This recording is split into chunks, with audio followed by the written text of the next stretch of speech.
청취자 여러분 안녕하세요. 차미연입니다. 오늘 이진우 기자의 개인적인 사정으로 10년 전 손경제 2년 제가 진행을 하게 됐습니다. 이진우 기자 지각 아닙니다. 오늘만 제가 진행해드립니다. 자, 탈레반이 장악한 아프가니스탄이 극도의 공포와 혼란 속으로 빠져들고 있죠. 이런 상황에서 미국 정부가 미국 은행에 있는 아프간 정부 자금 수십억 달러를 동결하면서 탈레반이 재정 위기에 처한 상황인데요. 여기에 중국이 끼어들었어요. 아프가니스탄과 우호적인 협력을 할 준비가 돼 있다고 하면서 아프간 땅속에 매장된 첨단 산업 소재 희토류 등을 무기화할 속내를 내비치고 있는데요. 오늘 글로벌 리포트에서 이런 나라 밖의 경제 소식들 살펴보겠습니다. 또 시장에 큰 관심인 테슬라의 AI 데이가 지금 개최되고 있습니다. 우리 시간으로 오늘 아침 9시부터 하겠다고 하더니 거의 10시 돼서 시작했어요. AI 데이인 만큼 시장에서는 테슬라가 더 개선된 자율주행 기술을 선보일 것이라는 기대를 해왔었는데요. 오늘 증시 업종 분석 시간에는 어떤 소식들이 전해지고 있는지 살펴보겠습니다. 자, 손에 잡히는 경제 플러스 바로 시작합니다.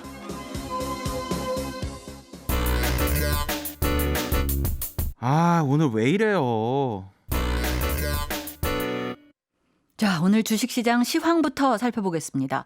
어제 3,100선마저 내주면서 폭락했던 코스피 지수가 오늘도 내리고 있어요. 이베스트 투자증권 윤지호 리서치센터장 연결해서 자세한 말씀 들어보겠습니다. 센터장님 안녕하세요. 네, 안녕하십니까? 네, 코스피 지수가 많이 빠지더라고요. 네. 그래도 조금 지금 막 오르고 있는 것 같은데 오르진 않지만 조금 빠지고 있는 것 같은데 지금 이럴 때 사야 할 타이밍일까? 뭐 이런 질문 많이 받으실 것 같습니다. 어떻게 보십니까?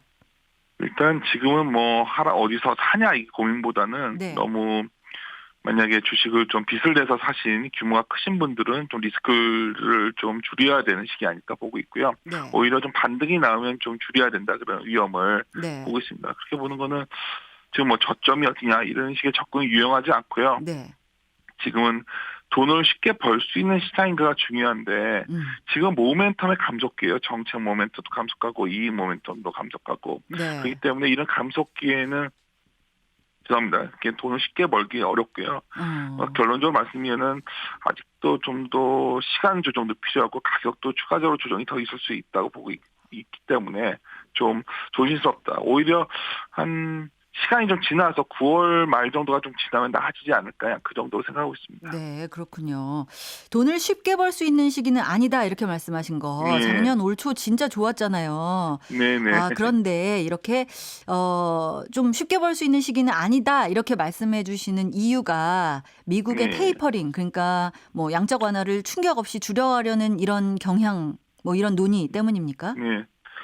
테이퍼링 자체가 문제는 없어요. 정상화로 가는 과정이니까요. 근데 이제 속도가 좀 빨라질 수 있다는 두려움이 있고 네. 더 중요한 거는 이제 이런 정책들이 변화한다는 것, 그다음에 이익이 되게 빨리 좋아졌었잖아요. 이런 네. 속도가 둔화된다는 거죠. 그래서 아까 제가 9월 마지막쯤 말씀드렸던 이유가 추석 연휴가 일단 있고요. 네. 그리고 9월 마지막 주에 미국의 연방준비위원회가 또 열립니다. 그때 네. 아마 그 테이퍼링 속도에 관한 얘기가 나올 거예요. 내년 상반기 중에 정말 마무리할 수 있다는 저희 그 블라드 같은 그런 강제론 긴축론자들의 의견들이 좀 반영된다면 네. 시장이 좀 더 두려워하죠. 그런 상황을. 그리고 10월 초에 삼성전자의 잠재 실적이 나오는데 이게 매우 중요합니다. 네. 그러니까 많은 분들이 그냥 반도체가 갖고 왜 저러냐 하겠지만 우리나라는 수출에 의존하는 국가이기 때문에 반도체부터 보통 꺾이면 네. 공교롭게도 나머지들도 다 좀 힘들어지죠. 그래서 제가 이제 요새 가장 많이 말하고 다니는 게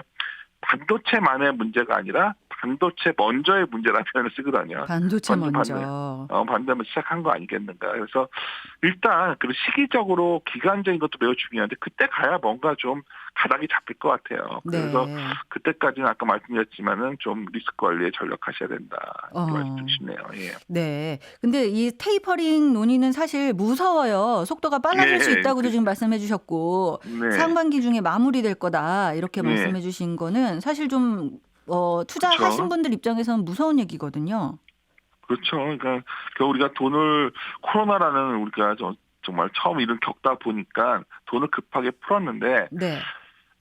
이것을 언제까지 이렇게 놓을 수는 없어요. 왜냐하면 최근에 알다시피 PPI가 많이 올라오잖아요. 오늘 우리나라도 물가 같은 게 굉장히 수준이 높지 않습니까? 네네. 그러다 보니까 이거 가격 정가, 그러니까 막 라면 가격도 잘 못 올리잖아요. 그러니까 네. 옮길 수가 없는 거예요. 수요가 그만 강하지 않으니까. 그러니까 이거를 좀 통제하려면 뭔가 돈을 좀 줄여줘야 되는데 문제는 뭐냐면 네. 우리가 과거 2013년의 경험이죠. 그때 테이퍼링 시작하고 나서 돈을 이렇게 걷어들이면 일단 저 주변국은 정리하고 미국 중심으로 가게 돼요, 보통. 그래서 네네. 선진국은 괜찮고 특히 미국은 달러가 매우 강해지죠. 네. 그러면 달러가 강해지면 최근에 우리나라 워낙 매우 약하지 않습니까? 네네. 이건 현재 반복적으로 일어나는 거고요.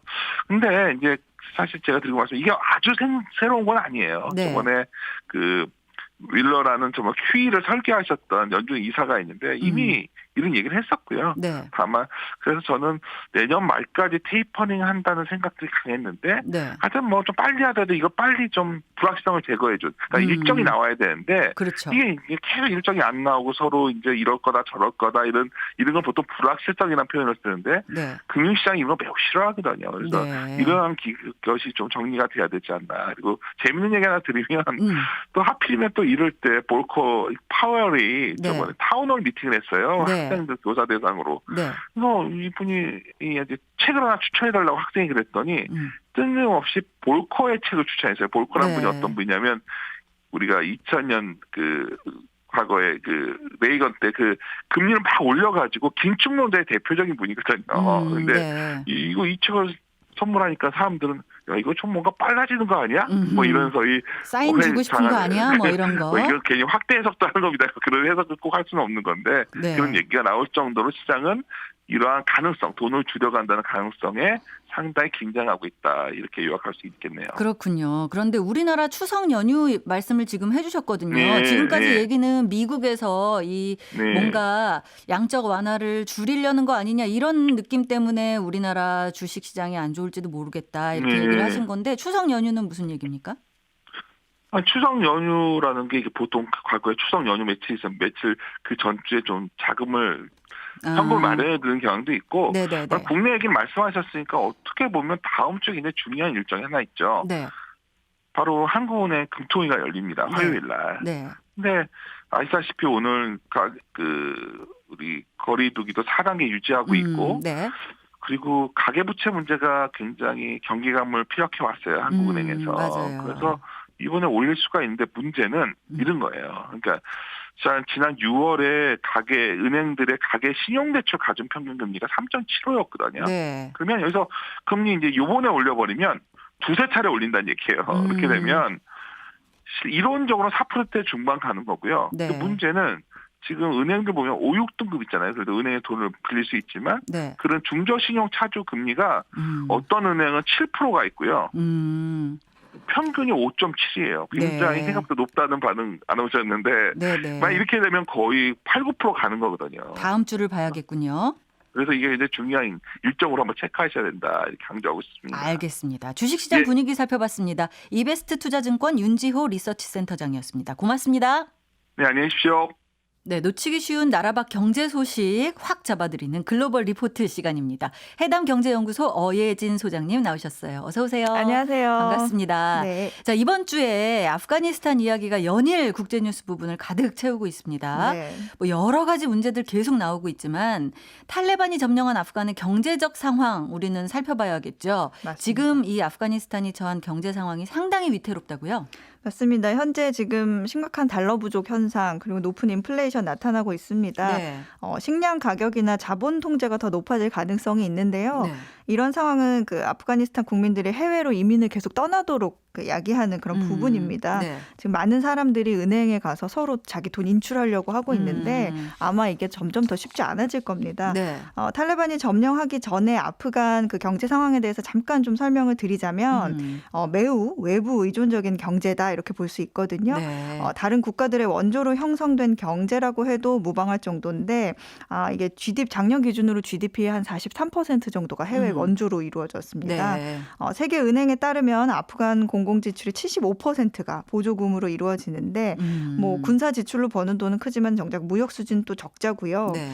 이들이 지금 약 90억 달러, 그러니까 한화로 하면 10조 원 좀 넘는 돈을 외환으로 보유를 하고 있는데 네. 이 돈이 대부분 해외에 보관이 돼 있어서 현재로서는 접근이 어렵습니다. 네. 취재를 좀 해보니까 2020년 말 기준으로 미국 뉴욕 연준에 보관된 아프간 정부의 금 있죠, 금. 네네. 금만 우리 돈으로 118조 원이 넘는다고 합니다. 이런 거는 뭐 자금 동결하면 못 쓰는 돈인 거잖아요. 못 쓰죠. 네. 근데 이제 제가 대외 원조가 지배적이다, 대외 원조 얘기를 많이 하는데 네. 뭐가 그렇게 많은가 궁금하실까봐 좀 잠깐 알려드리면 네, 알려주세요. 아프가니스탄 컨퍼런스라고 네. 이 아프가니스탄과 유엔 그리고 뭐 그때마다 개최 국가 한 곳이 공동으로 주최하는 행사가 있습니다.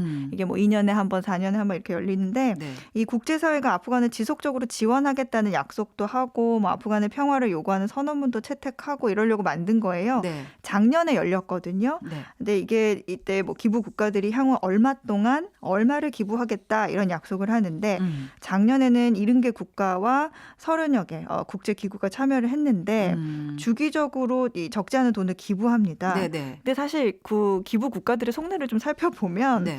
대부분 이 미국과의 동맹을 유지하기 위한 대가로 생각하는 경우가 많죠. 네. 이번에 이 탈레반 점령으로 이 지원이 그래서 유지될지도 미지수입니다. 미국 눈치를 많이 보게 될 것 같은데 이 미국에서는 바이든 행정부가 아프간에 자금줄을 대는데 다방면으로 애를 쓰는 모양이던데요. 네, 맞습니다. 이 바이든 정부가 탈레반 그 압박 용도로 군사적 충돌보다는 이제 경제 수단을 제재를 가하려고 하고 있습니다. 아무래도 정부 시작하는 해에 군사 충돌은 부담스럽죠. 그렇죠. 그래서 네. 지난주에 보면 아프가니스탄으로 향하던 그 대량의 달러 이송을 취소를 했고요. 네. 미국 연준을 비롯한 미국 은행들이 관리하는 이 아프간 정부 계좌에 대한 탈레반의 접근을 지금 차단한 상태입니다. 네. 한마디로 이 미국에 있는 아프간 정부의 자금을 동결한다는 건데 쉽게 말하면 그냥 압수입니다. 압수. 그렇죠. 예.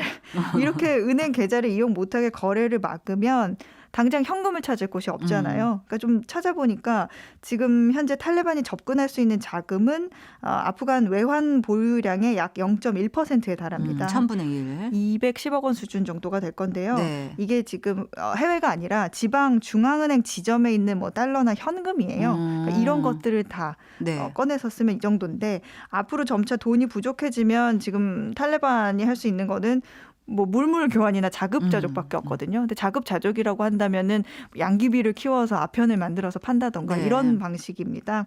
근데 지금 그래서 미국이 탈레반 차원을 넘어서 아예 아프간 전체를 제재 대상 국가로 삼는 방안도 검토되고 있습니다. 뭐 네. 북한이나 이란처럼 이렇게 나라 전체를 대상 국가로 삼는 방안 검토되고 있고요. 네. 참고로 미국이 이 다른 국가에 대해서 이런 금융 제재가 가능한 이유가 대부분의 국제 거래가 기축 통화인 달러로 이루어진다는 점 그렇죠. 때문이거든요. 네. 전 세계 은행과 기업들이 서로 송금을 할 때 이 국제 결제 시스템망인 스위프트라는 걸 주로 이용을 합니다. 그래서 북한과 이란 금융 제재도 여기에서 이루어지고 있는데 네. 지금 미국 비롯해서 다른 국가 그러니까 미국의 동맹국 정부들도 탈레반을 아프가니스탄의 합법 정부로 인정하지 않고 지금 경제적 제재에 동참하는 분위기입니다. 네. 당초 아프가니스탄이 국제통화기금 IMF로부터 4억 6천만 달러, 우리 돈으로 한 5,400억 원 정도 지원을 받을 예정이었거든요. 네. 이게 코로나 지원금이에요. 근데 이게 정확하게는 SDR로 불리는 특별 인출권 배정금인데 네. 이 배정금이 국가마다 배정 비율이 다 달라요. 근데 SDR은 쉽게 말하면 그 IMF 회원국이 유사시에 네. 고정 환율로 자유롭게 사용할 수 있는 자금 인출권입니다. 보통 달러나 유로, 엔, 파운드, 위안 같은 그런 국제 통화로 받을 수 있고 이 기준 통화가 매일 IMF가 홈페이지에 공시를 하면서 바꿔요. 그래요. 예, 그래서 근데 IMF가 이번에 탈레반 주도 정부를 국제사회 공식 정부로 인정하지 않으면서 이 돈이 이제 물 건너간 거죠. 못 받는 거예요, 그 지원? 네, 그래서 탈레반이 이 돈을 손에 닿게 할 수 있다고 해도 이 나라에서 다른 나라에서 특정 통화로 환전을 안 해주면 네. 어려워지는 겁니다. 그러니까 공식적인 루트로 돈을 쓰기가 너무 어려운 거군요. 그렇죠. 그러면 지금 뭐 중국이나 러시아 말고는 거의 협조하지 않겠다는 분위기입니다. 그러게요. 그러면은 그러려면 탈레반이 좀 더 정상적인 국가의 모습을 보여줘야 될 텐데 네.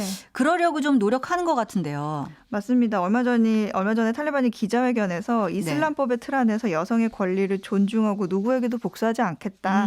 재집권 후에 과거 5년 통치 시절과 달라질 거다. 이렇게 선언을 했는데 네. 이런 액션도 사실은 결국에는 돈 때문입니다. 그래요. 오늘인가요? 해외로 나가는 사람들도 안전하게 나가게 해주겠다. 그런 기사도 나왔던데 이것도 다 돈 때문이에요. 그렇죠. 해외로 안전하게 나가겠다라고 했지만 지금 검문소를 틈틈이 세워서 네. 외국인만 첩보단만 내보내고 있다는 얘기가 들립니다. 그래서 네. 이분들은 사실 말하는 걸 그대로 믿으면 안 되는 분들이어서 네. 그런 그렇구나. 상황이고요. 한 가지 네. 더 지금 뭐 많이 아시는 분들도 계시겠지만 아프가니스탄이 세계에서 손꼽히는 이 천연 자원의 나라거든요. 네. 특히 전기차나 뭐 인공위성, 항공기 같은 첨단 산업에 이 필수로 사용이 되는 히토류 매장량이 우리 돈으로 약 3,500조 원 규모에 이릅니다. 와, 네. 이 충전용 배터리에 쓰이는 리튬도 많이 매장이 돼 있는데 그래요. 최근 중국이 이 부분을 노리고 탈레반이 이 점령한 아프간에 좀 우호적으로 접근하는 게 아니냐 이런 추측도 나옵니다. 네. 다른 강대국들보다는 사실 탈레반과 관계가 뭐 나쁘진 않고 국경도 인접해 있고 이게 크겠네요. 국경 인접. 네, 그리고 탈레반 입장에서도 이런 광물을 개발하려면 사실 금융 제재가 풀려야 되는데 네. 이게 안 될 경우에는 개발 인프라가 깔려야 되는데 자본이 없잖아요. 그럼 광물도 못 캐고 수출도 못 캐고 결국엔 돈을 벌 수가 없게 되기 때문에 아무래도 우호적인 곳이 있으면 손을 잡으려고 하겠죠. 네, 중국이 굉장히 또 눈치가 빠르고 발 빠른 것 같습니다. 다른 중국 얘기를 한번 해볼게요. 네. 댐 얘기인데요. 중국이 4만 개가 넘는 댐을 폐쇄하려고 한다 이런 얘기가 있던데 그 2050년까지 탄소 중립 넷제로 이 목표 달성하려면은 오히려 댐을 만들어야 되는 거 아니냐 이런 얘기도 나오고 있는데요. 맞습니다. 저도 그렇게 생각을 했는데 네. 이게 결론부터 얘기를 하면 여기서 얘기하는 어떤 4만 개 댐은 우리가 생각하는 팔당댐 이런 수준이 아니고요. 네. 보호나 이런 저수시설 같은 그 소량의 전기를 생산하는 소규모 댐들을 말합니다. 그래요. 중국이 나라도 큰데 이 자잘한 댐들이 상당히 많아요. 네. 역사 속에 그 원인이 있어서 잠깐 얘기를 해드리면 1950년대 마오쩌둥 시대에 크고 작은 댐들을 많이 지었습니다. 네. 이걸 이용해서 전력을 생산하고 뭐 홍수도 막고 뭐 식수를 공급하는 게 목적이었는데 지금에 와서 이 댐들의 장기적인 효과를 보니까 정말 실용적이지 못한 거예요. 네. 그래서 세 가지 정도로 구체적인 이유를 좀 설명할 수 있는데 하나는 그 작은 댐 뭐 예를 들어서 100개가 다 합쳐도 웬만한 대형 댐 한 개에 못 미치는 양의 전력을 발생시키다 보니까 네. 계산에 맞지 않았던 거고요. 또 하나는 기후 변화입니다. 가뭄으로 인해서 강물이 마르고 저수지가 뭐 막혔거나 새로 건설된 댐 기능을 대체하면서 불필요해지는 거죠. 네. 마지막은 가장 결정적인 이유인데 중국도 지방에는 그 농업 위주의 환경이 많아요. 그래서 이 사람들이 살아오면서 자기들 논밭을 쓰기 위한 저수시설로 작은 뚝이단 댐을 만들어 왔어요. 네. 근데 하류로 갈수록 이 댐을 나중에 큰 걸 건설해야 되는데 상류에서 수백 개가 이렇게 장벽이 세워지다 보니까 그러네요. 정작 그 하류까지 물이 안 내려오는 거죠. 네. 그러니까 저수 용량도 부족하고 수력 발전도 안 되는 상황이 됐는데 이런 와중에 중국 정부가 이렇게 보니까 이 사람들이 이런 것 때문에 자기가 쓸물 쟁여놓느라고 우리가 이렇게 큰 수력 발전 프로젝트 하는데 지장이 생겼던 거구나 하고 알게 된 거예요. 네네. 그래서 그러면 야 이것들 다 헐자 너희들끼리만 모아놓고 쓰지 마 하는 상황이라고 보시면 됩니다. 알자마자 중앙 집권 이렇게 되는 것 같은데 댐을 근데 없애버리는 것도 비용이 많이 들 것 같고 또 뭐 넷째로 탄소 중립 얘기도 했지만 네. 환경 피해도 발생할 수 있잖아요. 이게 그럼에도 불구하고 이 4만 개나 되는 댐을 폐쇄하는 게 더 효율적일 수 있는 상황인 건가요? 굉장히 좋은 지적이신데요. 제가 네. 양쯔강을 예로 좀 설명을 드릴게요.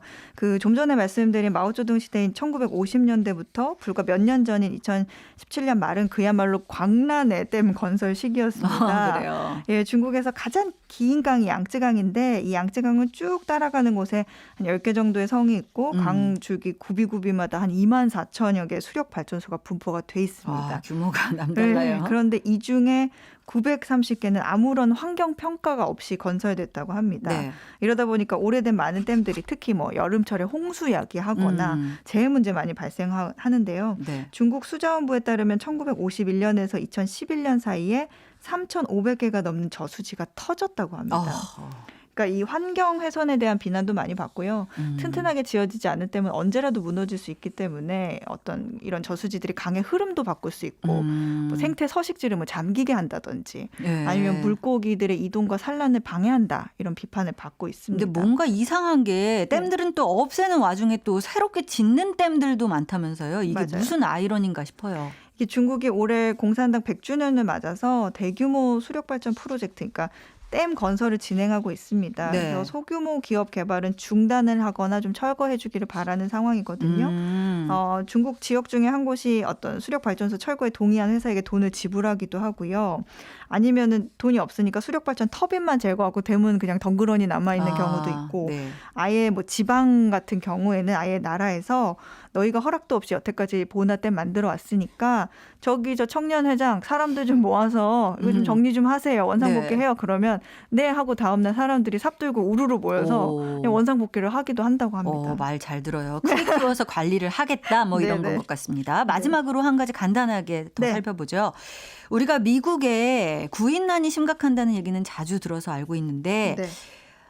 트럭 운전기사 부족해서 물류 시스템에도 차질이 생겼다는 이야기 전해드린 적도 있는데요. 네. 땅덩어리가 워낙 크니까 네. 물류가 거의 트럭, 기차 이렇게 가는 게 큰데요. 이번에는 학교에 스쿨버스 운전기사가 부족해서 학교 운영에 차질이 생기고 있다고요. 맞습니다. 미국은 이번 주부터 새 학년이 시작됐거든요. 네. 근데 개학 첫날부터 초중고등학교 스쿨버스 기사를 해줄 사람이 없어서 운영에 차질이 빚고 있습니다. 뭐 보통 트럭 운전기사 같은 경우에 물류에 차질이 발생했습니다라고 하고 손을 놓을 수밖에 없는데 스쿨버스 같은 경우에는 기사가 없으면 아이들이 학교에 다닐 수 없는 상황이 그러게요. 되거든요. 미국은 땅덩어리가 넓기 때문에 통학을 그냥 하기도 어려운 상황도 많아요. 네. 근데 이제 버스 기사를 구하기도 어려운 상황입니다. 그리고 이 스쿨버스 기사라는 게 그 코로나에 걸릴 위험이 높은 범주에 속하고 있고 네. 또 백신 접종이나 마스크 조건에 반대해서 그만두는 사람도 많고 여러 가지 조건이 복잡해서 구하기가 쉽지 않아요. 네. 그러다 보니까 지금 뭐 아이가 학교 끝났는데 2시간이 지나도록 오지 않는 거죠. 학부모들이 우리 아이 어딨나요? 뭐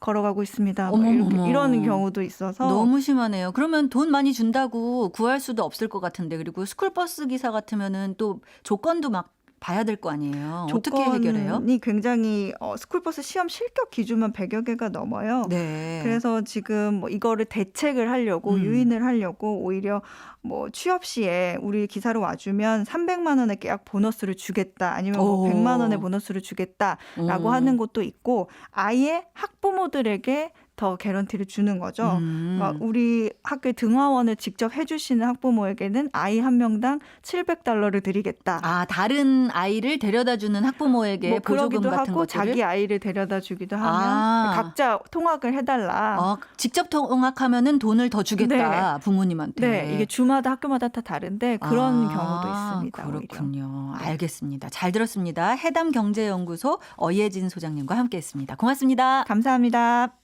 우리 시간으로 오늘 아침 9시에 예정됐던 테슬라 AI 데이라는 게 지금 열리고 있는데요. 한 50 몇 분 늦게 시작하더라고요.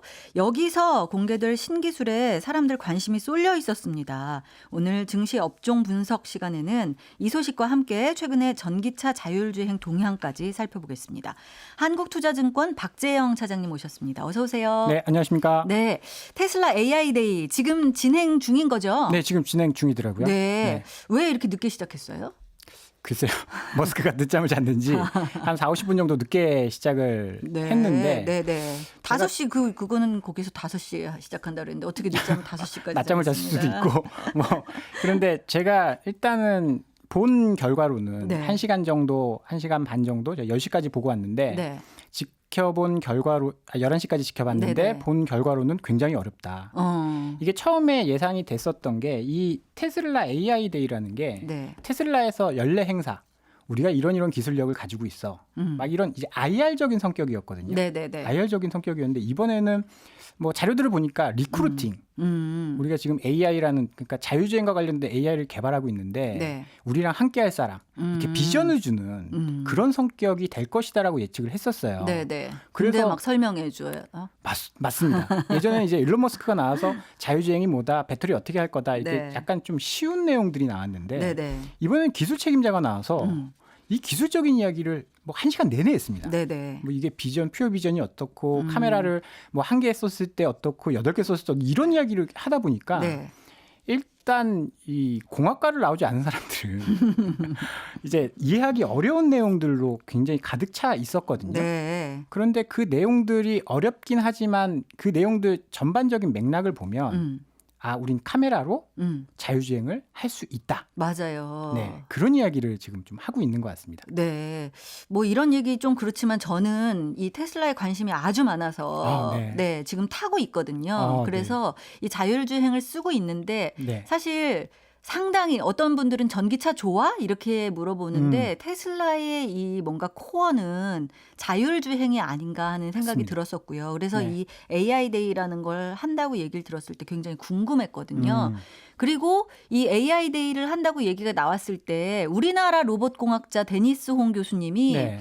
그 뭔가 막 층층이 쌓여 있는 칩 같은 거를 또 포스팅을 하셨어요. 네네네. 그래가지고 데니송 교수님도 뭐 관련이 있는 거야? 뭐 이런 얘기를 했었거든요. 제가 지금 여의도에서 왔는데 네. 오는데 한 2, 30분 정도 걸리는데 네네. 그 동안 이제 일론 머스크가 나왔더라고요. 네네. 그 전까지는 일론 머스크 얼굴도 못 봤는데 네. 일론 머스크가 나와서 뭐라고 얘기해요? 지금 사람이 이제 나와서 이제 로봇 춤을 막 췄어요. 그래서 로보틱스와 관련된 설명을 지금 하고 있더라고요.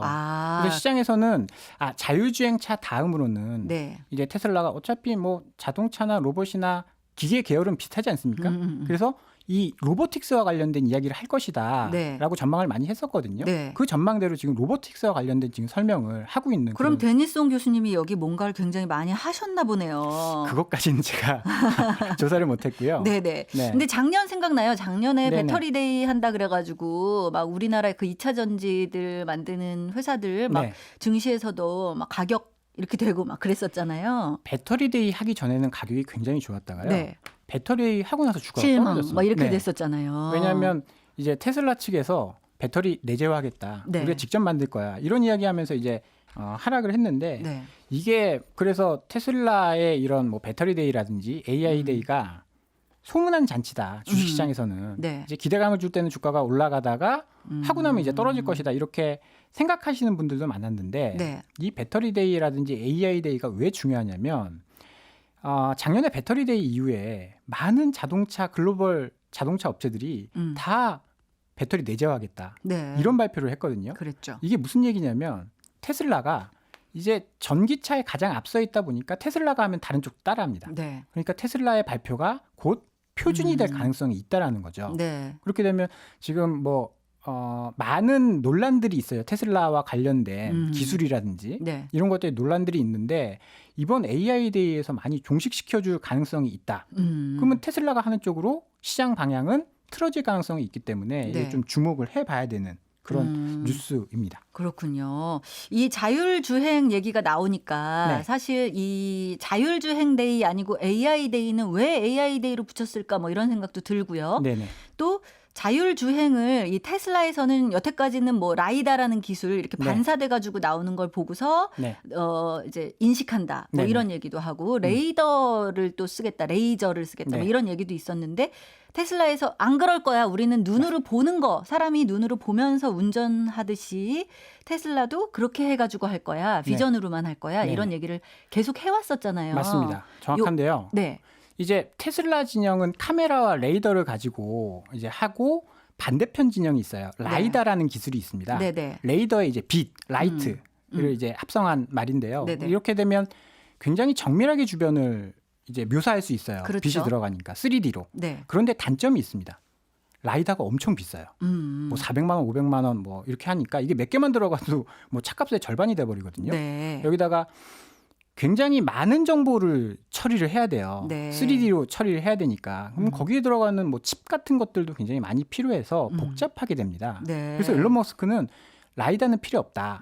우리는 카메라만 가지고 할 수 있다라는 이야기를 계속 해오. 레이더도 떼겠다. 네. 이런 이야기를 했거든요. 네네. 그 기술을 이번에 보여준 겁니다. 그런 것 같더라고요. 네. 저는 다 못 봤어요. 여기 들어오느라고. 네네. 근데 뭐 그냥 카메라 하나로 볼 때는 어떤데 맞습니다. 멀티로 볼 때 8개 어떻다. 가지고는 뭐 뭐 이렇게 이렇다. 하면서 그걸 네. 비교해서 비디오로 보여주니까 네. 아 저렇게 하겠다는 얘기구나. 네. 뭐 이런 걸 알 수 있겠던데 그러면은 그렇게 눈으로 보듯이 해가지고 자율주행을 완성하겠다는 얘기를 하는 건가요? 그렇죠. 카메라가 찍는다라고 해서 판단을 할 수는 없지 않습니까? 네네. 그 찍는 걸 가지고 AI 기술로 해서 자율주행을 완성하겠다라는 네. 이야기를 이 AI 데이에서 하기 때문에 어떻게 보면 최종 단계가 아닌가 이 AI를 발전시키는 게. 그래서 자율주행이지만 AI를 통해서 하겠다라는 것 때문에 자율주행 데이가 아니라 AI 데이라고 이름을 좀 붙인 것 같습니다. 네, 네. 그렇군요. 그래서 이걸 좀 뭔가 그냥 보기만 하는 게 아니라 프로세싱 하려면 슈퍼컴퓨터가 필요하다 이렇게 해가지고 그 전부터 슈퍼컴퓨터 뭐 도조 이렇게 이름 네. 붙여가지고 네. 슈퍼컴퓨터도 보여주고 뭐 세계 5위다 네. 크기가. 네네. 걔가 그 테슬라에서 들어오는 그 모든 비디오를 판독해가지고 판단해 줄 거다. 뭐 이런 것도 발표를 했었잖아요. 맞습니다. 이제 그런 기술들을 오늘 이야기를 했거든요. 네. 그래서 그런 것들이 사실 기술적으로 굉장히 어려운 이야기라서 이해하기가 좀 힘들지만 그 맥락만 본다라고 한다면 많은 그 비디오 네. 그 데이터들을 네. 전반적으로 수집을 해서 이제 활용을 하겠다. 뭐 그런 이야기를 좀 했었던 것 같고요. 그래서 네. 실제로 할 수 있겠냐?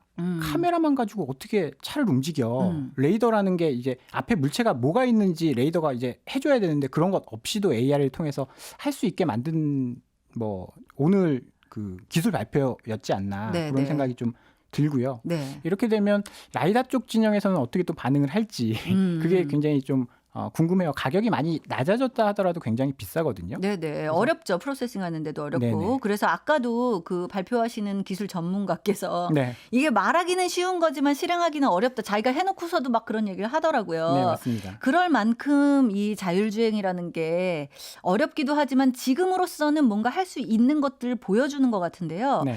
그럼에도 불구하고 이 테슬라 입장에서도 자율주행 안전성 논란을 계속 듣고 있는 것 같아요. 이 논란을 잠재우는 게 경쟁력과 직결되는 문제일 수도 있을 것 같은데요. 그렇죠. 이제 사고가 나긴 나요. 네. 테슬라 차도 사고가 나긴 납니다. 많지는 않아도 음. 사고가 나고 최근에 AI 데이 이전에 테슬라 주가가 조금 하락했거든요. 네. 이유는 몇 가지 논란들이 있었습니다. 네. 이번 달 16일 날 미국 본토에서 테슬라 자율주행과 관련된 조사가 진행이 됐거든요. 이제 테슬라는 자사의 자율주행 기술을요. FSD, 그러니까 풀 셀프 드라이빙이라고 이름을 지었습니다. 완전 자율주행. 네. 어떻게 앵커님은 그 동의하시나요? 저는 사실 했어요. 근데 네네. 완전 자율주행이 되진 않는데 네. 꽤 많은 부분 되고 있고 다른 차들 자율주행이 어느 정도 수준으로 되는지는 모르겠지만 네. 그냥 깜빡이만 넣으면은 자연스럽게 끼어들어 주는 정도. 네. 그러니까 어떤 분들은 뭐 이 자율주행 단계가 0에서부터 5까지 있을 때 네. 뭐 그냥 해주는 게 테슬라가 한 2단계 정도다 이렇게 얘기를 해주는데 네. 제 느낌에는 2단계보다는 조금 더 해주는 것 한 같은. 2.5 네네네. 그렇게 느껴지거든요. 쓰는 사람 입장에서는. 네, 맞습니다. 저도 네. 이제 뭐 저는 이제 타보진 않았는데 네. 영상으로 봤는데 굉장한 기술이더라고요. 맞아요. 하지만 이제 시장에서 느끼기에는 다른 자동차 업체가 느끼기에는 이거 2단계인데 3단계 이상 4단계 정도 가야 완전 자율주행이라는 용어를 써야 되는데 네네네. 너무 과한 거 아니냐, 이거 사기 아니냐 네네. 이런 식으로 반응을 하고 있거든요. 손 전혀 대지 않더라도 목적지까지 데려다 줘야 완전이다. 맞습니다. 이렇게. 네, 뭐 그렇게 이야기를 하고 있는데 실제로 국제 자동차 기술 협회에서도 오토파일럿, 네. 그러니까 FSD 전이죠. 전 단계. 네, 이 오토파일럿이 실제로는 그냥 2단계 정도뿐이 안 된다. 이런 이야기를 하고 있거든요. 네. 그리고 독일에서도 이제 판례가 있었어요. FSD라는 거는 이제 사용하면 안 된다. 이제 사용자에게 혼란을 줄 수 있다. 완전 자율주행. 완전이라고 말해놓고서 완전히가 아니다. 네. 그리고 네. 뭐 최근에는 막 이런 사고도 있었잖아요. 테슬라 차가 이제 사고가 팍 났는데 운전석에 사람이 없었다. 뭐 이제 그런 것들이 자꾸 논란이 되면서 네.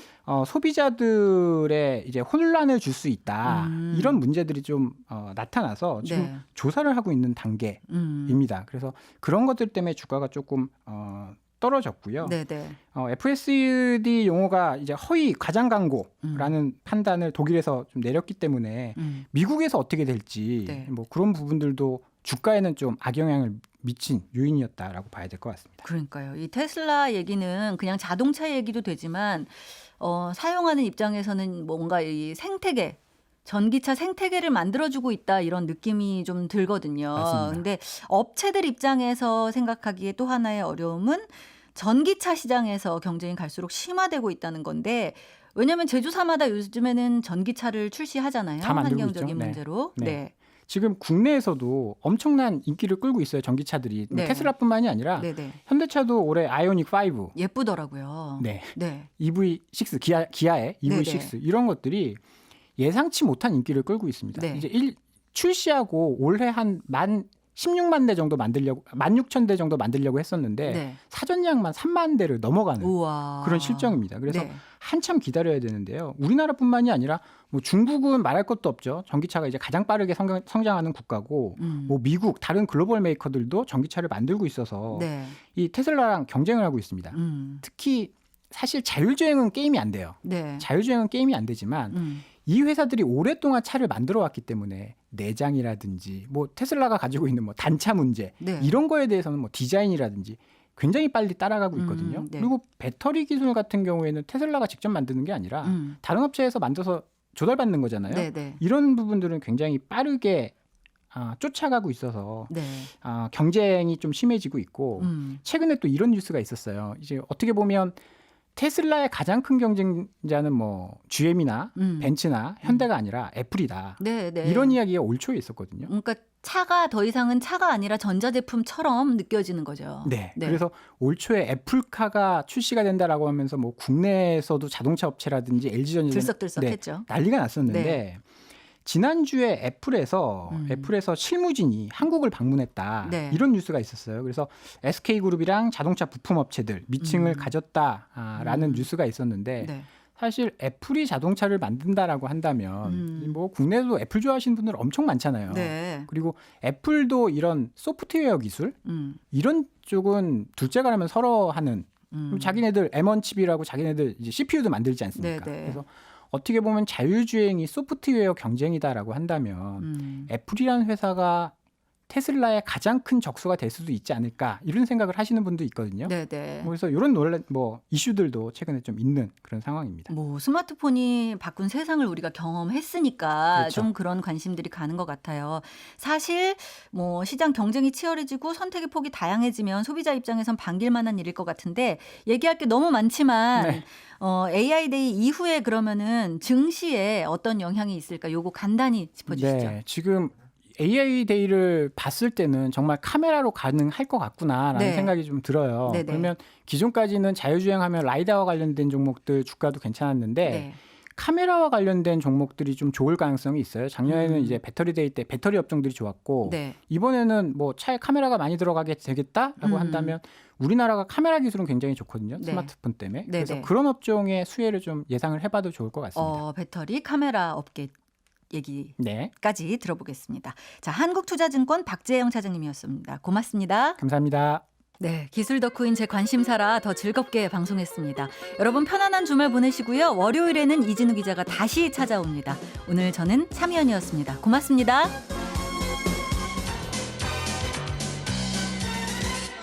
더 깊고 더 재미있는 경제 이야기.